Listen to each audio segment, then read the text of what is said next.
Hai, halo. Apa kabar anak-anak pelajar dan rakan guru? Cikgu berharap semua dalam keadaan yang sehat dan walafiat. Tajuk perkongsian cikgu pada kali ini ialah pengiraan kos bahan makanan. Okey. Jika pelajar ingin tahu bagaimana hendak mengira kos bahan makanan, ikuti cikgu. Stay, jangan lari ya. Okey.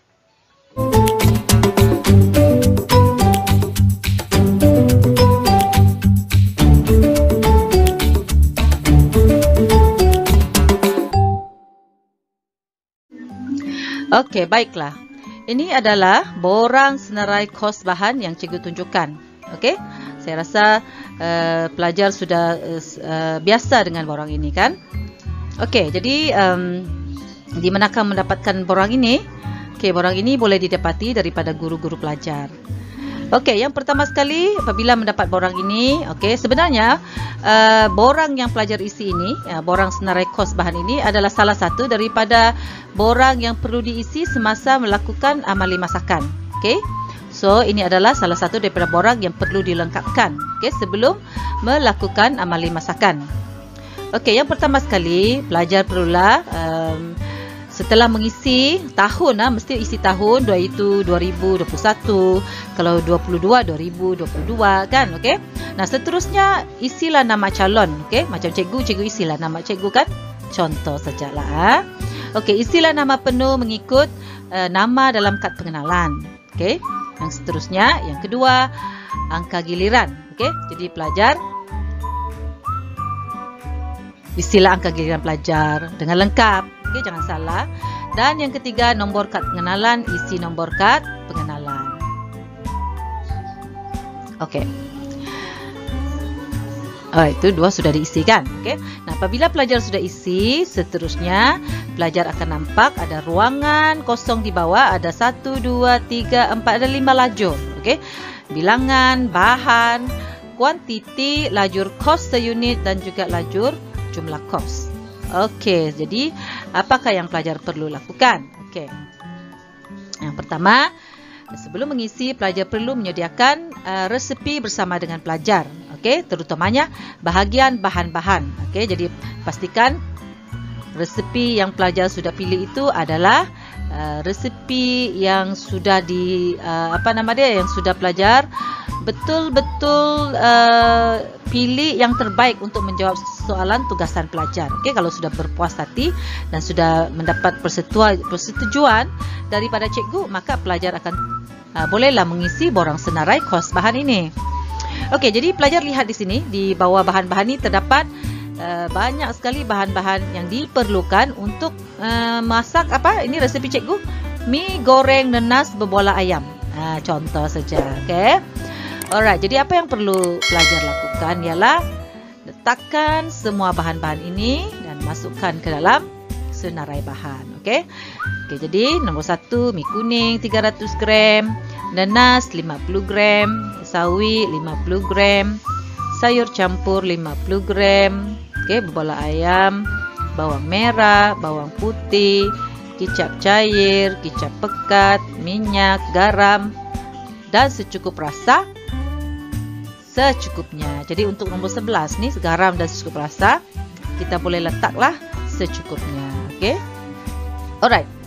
Nah, kamu nampak di sini, di bahagian bawang merah dan bawang putih, cikgu tidak letakkan sukatan. Kenapa? Okey, kenapa? Sebab okey, kamu lihat di sini. Okey. Cikgu highlight di sini kerana kalau kamu lihat, bawang sukatan ialah 4 ulas. Okey. Bawang merah 4 ulas, bawang putih 2 ulas, kicap cair 1 camca, kicap pekat 1 camca besar, 1 camca besar, dan minyak 1 camca besar juga. Okey. Nah, kita, pelajar haruslah menukar sukatan ini kepada sukatan metrik. Okey, kerana sekarang kita menggunakan sukatan metrik dan dicadangkan ataupun digalakkan supaya apabila pelajar mengira, membuat pengiraan, pelajar haruslah tukarkan semua ukuran-ukuran ataupun sukatan kepada sukatan metrik. Oleh itu, kita perlu tukar Okey, kita tukar sukatan bawang dengan kicap ini kepada sukatan metrik. Okey, jadi apa yang pelajar perlu buat? Macam mana pelajar nak nak dapatkan berat 4 ulas ni? Ditukarkan kepada gram. Biasanya gram. Kalau berat makanan ni kita ukur dengan gram lah. Okey, macam mana? Okey, senang saja.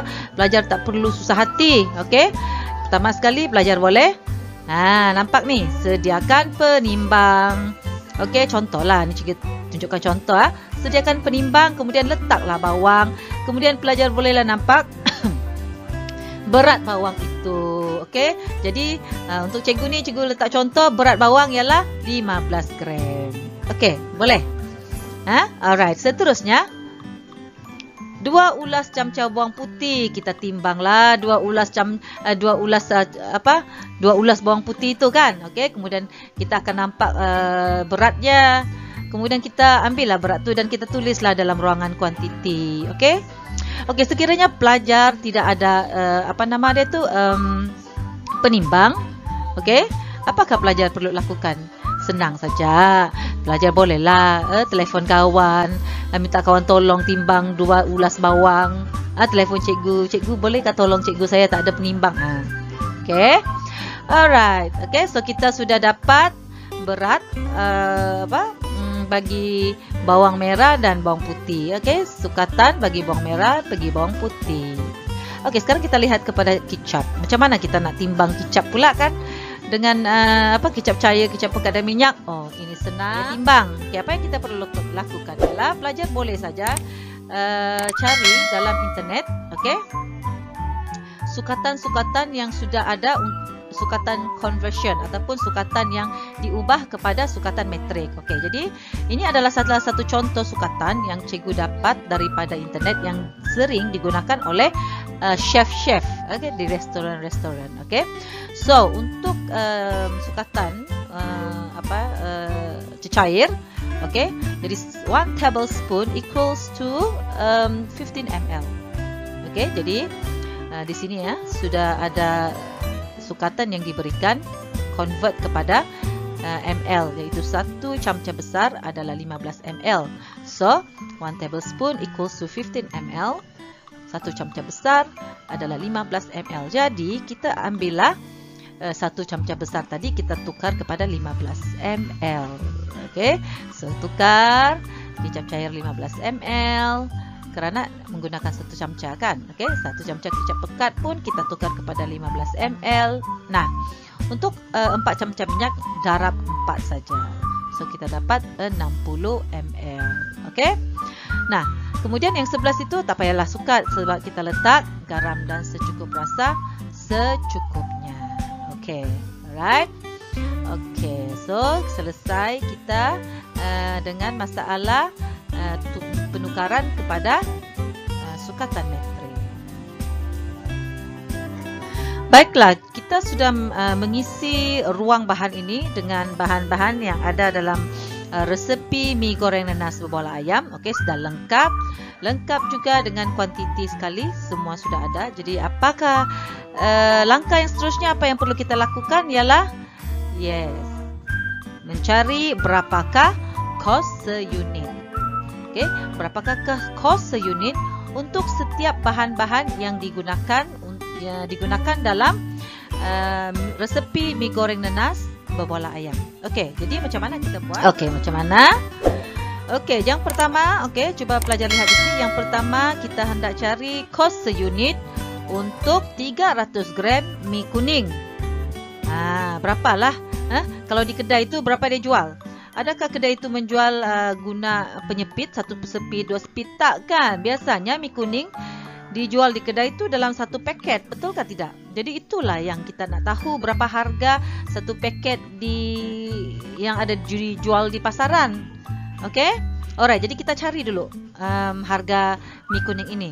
Okey, tapi masalah dia sekarang ni, dalam keadaan kita sekarang ni, pandemik yang semakin ialah belum berkurangan lagi. Okey, kita tidak boleh keluar untuk membeli belah. Okey, tidak boleh. Jadi apa yang perlu pelajar lakukan ialah pelajar bolehlah browse dalam internet. membeli belah di internet, window shopping sajalah. Okey, jadi apa yang pelajar boleh lakukan ialah pelajar just type dalam browser, okey, carilah harga mi kuning.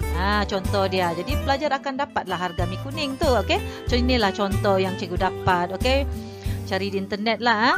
Okey, ada banyak ada banyak shopping mall online. Okey, yang pelajar boleh dapatkan harga barang-barang makanan sekarang ya. Okey, jadi untuk contoh satu ni, contoh yang pertama ni iaitu mi kuning, cikgu dapat tengok ada 3 jenis mi kuning. Okey, jadi juga ambil mi kuning yang pertama tu. Okey, mi kuning, harga mi kuning dalam satu plastik ini ialah RM1.19. Okey, dan kemudian cap keris ni ialah RM1.50. Okey, jadi pelajar boleh pilih mana-mana sahaja. Okey, alright. Jadi kita ambil, cikgu pilih yang pelajar cap keris mi kuning. Okey, berat satu paket ialah 450 gram dan harga ialah RM1.50. Jadi dalam ruangan kos seunit dalam borang kita, cikgu akan letak RM1.50 per 450 gram. So ini adalah kos seunit untuk mi kuning.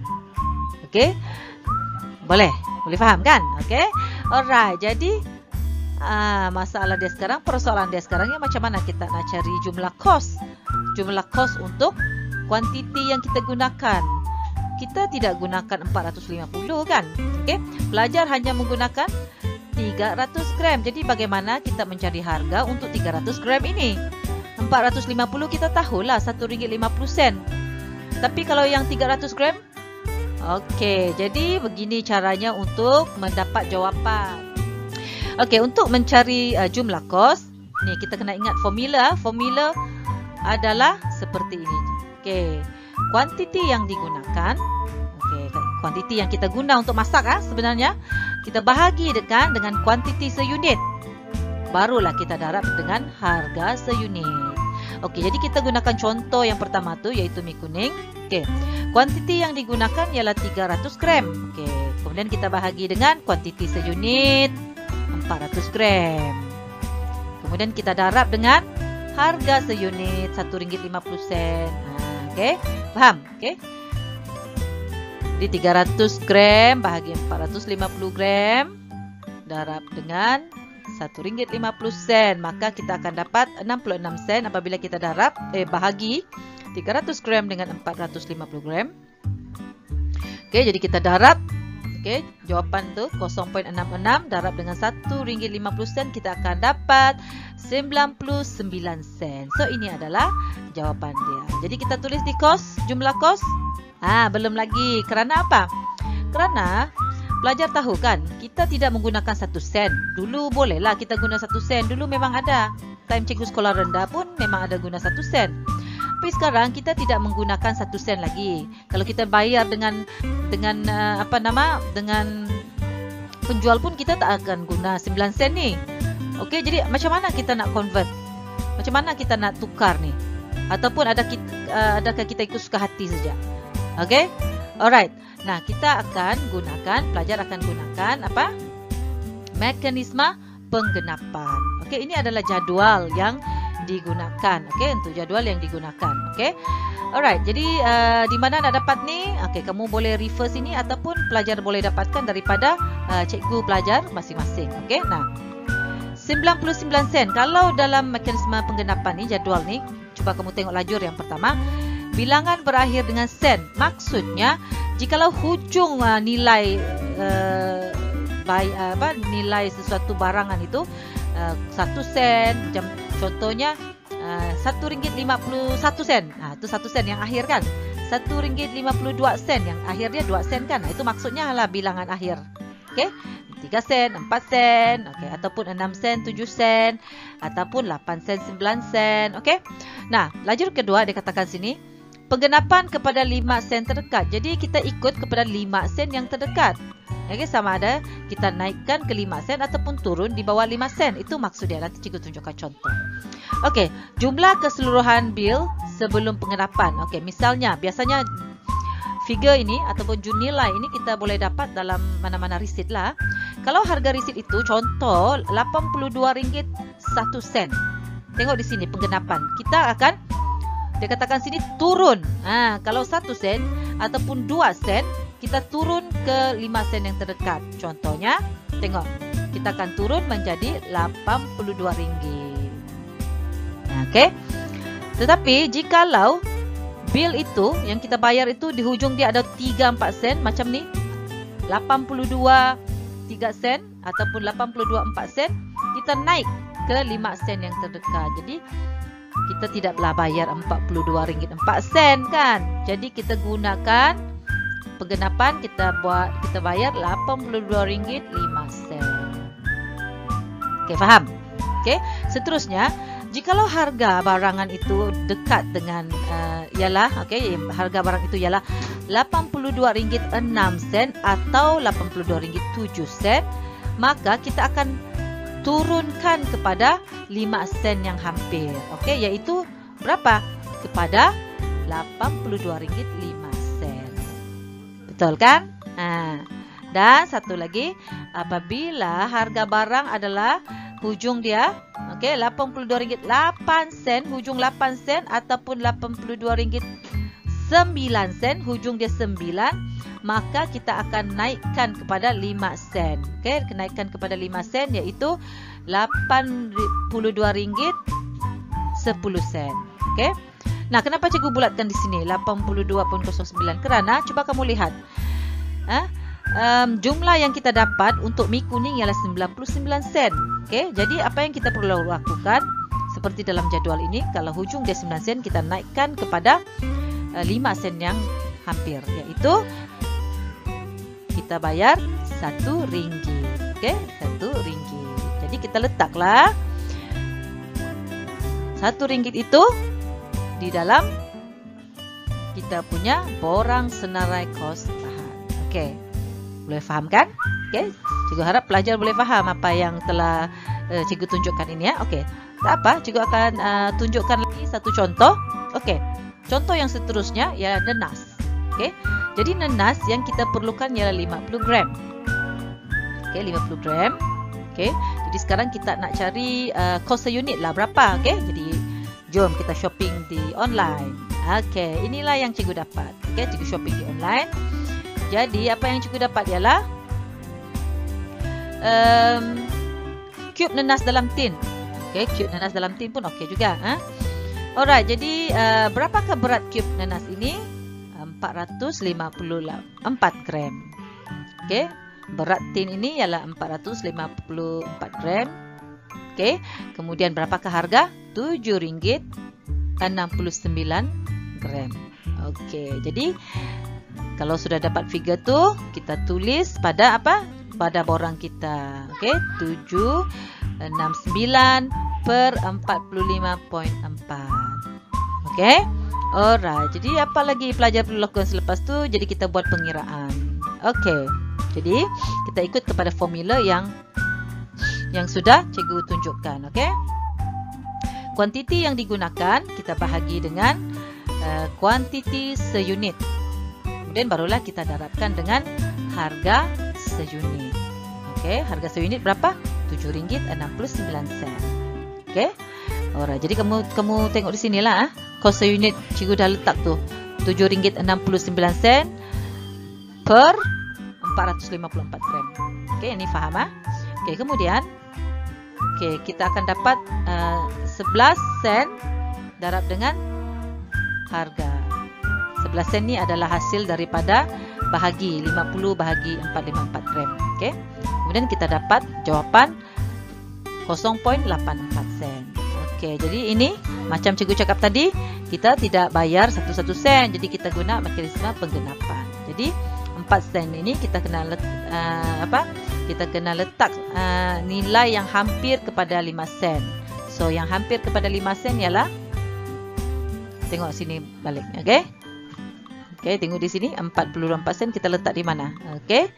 Jadi kita letak kepada 5 sen yang hampir kan. So dia akan menjadi 85 sen. Okey. Alright. Jelas Kalau tidak jelas, pelajar boleh ulang lagi lah video ini supaya pelajar menjadi semakin jelas lagi. Okay? Alright, so next step. Okay, next step ialah kita isi 85 sen dalam senarai borang kos bahan ini. Okay, 0.85 sen. Nampak tak warna kuning ni? Nampak kan? Okay. Alright. Nah, jadi untuk seterusnya, untuk seterusnya, cikgu akan terus letak figure lah. Ini yang cikgu dah buat. Jadi sawi cikgu dapatkan, sama juga proses dia seperti yang cikgu dah buat tadi lah. Pelajar boleh cari di internet untuk mendapatkan harga bagi sawi. Alright, harga bagi sayuran, apa sajalah. Semua ada dalam internet, pelajar boleh cari. Bukalah janganlah pergi yang luar negara. Yang dalam negara sejaklah, ataupun dalam negeri masing-masing. Letak saja harga di Malaysia ataupun harga tulis bahasa Malaysia. Memang semua tu dalam Malaysia saja. So jangan risau. Sayur campur, ada letak harga di situ. RM6.79 per 500 gram. Jumlah kos 65. Cara cikgu sama saja macam yang cikgu tunjukkan lah. Kemudian bawang merah. Jadi kita pergi ke bawang merah. Bawang merah ni, kenapa? Tak apa. Kita tengok dulu yang lain lah. Tengok bawang merah. Tak apa. Kita tengok bawang merah. Bawang merah ni 15 gram. 15 gram yang kita perlukan. Tetapi kelas, ini ada masalah sedikit lah. Kita tidak boleh terus buat pengiraan. Seperti yang macam cikgu ajarkan tadi lah. Tengok. Kita perlukan 15 gram untuk masak, tetapi harga di pasaran menggunakan kilogram. Jadi, unit yang tak sama kita tidak boleh terus bahagi. Kita perlu unit yang sama baru kita boleh terus bahagi. Jadi apa yang perlu dilakukan? Senang saja. Apa yang diperlukan? Cuba tengok ni. Formula 1 kilo bersamaan dengan 1000 gram. 1 kilo adalah bersamaan dengan 1000 gram. Jadi apa yang pelajar perlu buat ialah bawang merah 15 gram, sebenarnya 15 gram, ini ada error sikit 15 gram bahagi dengan 1000 gram, kita tukar. Janganlah letak 1 kilo kan, cikgu cakap 1 kg tu unit tak sama. Guna 1000 gram. Tukar guna 1000 gram baru darab dengan harga seunit RM10. Jadi kita akan dapat jawapan 0.015 sen darab dengan RM10. Bila kita darab kedua-dua ini, kita akan dapat 15 sen. So jawapan 15 sen kita letaklah di dalam borang kita, 15 sen. Boleh faham kan? Jadi seterusnya sama saja. Untuk bawang putih, boleh letak saja cara pengiraan yang sama kerana mempunyai unit yang sama. Kicap cair pun kita letak sama kerana unit, kos unit dengan kuantiti itu unit yang sama. So untuk kicap pekat pun sama, untuk minyak masak tak sama. Kita tak boleh terus kira buat pengiraan kerana apa? Seperti yang cikgu cakap tadi lah. Kuantiti adalah dalam ml, kos unit pula dalam liter. Kan? Jadi kita tak boleh buat pengiraan ni. Apa yang kita perlu lakukan? Kita balik kepada formula. Lihat formula. Formula untuk 1 liter ialah 1000 ml. 1000 ml. Jadi kita gunakanlah ml ini. Unit ni. Jadi tengok contoh. Kuantiti yang digunakan 60 ml bahagi dengan kuantiti seunit iaitu 1000 ml. 1000 ml lah. Kemudian kita darab dengan harga seunit. RM7. Maka kalau kita darab 600 ml bahagi 1000 ml ialah 0.06 sen. Jadi kita darab dengan RM7. Maka kita akan mendapat jawapan 42 sen. So jawapannya ialah 42 sen, tetapi Kenapa ada anak panah di bawah tu cikgu tunjuk? Kita tak boleh gunakan 42 sen kerana kita seperti cikgu cakap tadi, kita tidak guna 1 sen, jadi kita mesti terus guna mekanisme penggenapan. Jadi kita akan mendapat jawapan 40 sen, iaitu kita letak pada 5 sen yang terdekat. Jadi inilah jawapan dia 40 sen. Jadi pelajar masukkan ke dalam borang, letaklah 40 sen. Alright, saya harap pelajar faham untuk pengiraan unit yang tak sama ini ya. Alright, jadi sekarang ni apakah masalah dia lagi? Masalah dia ialah tak ada masalah sebenarnya. Yang kita perlu cari sekarang ni ialah jumlah kos. Jumlah keseluruhan. Dah, semua dah siap dah. Mikoding kita dah cari, nenas kita dah cari jumlah kos. Semua kita dah carilah jumlah kos. Sekarang ni kita nak cari jumlah keseluruhan. Macam mana kita nak cari jumlah keseluruhan? Jumlah kos bahan. Ini senang saja, kita tambah semua kos bahan. Of course lah, apalagi kita nak tambahkan. Tambah semua.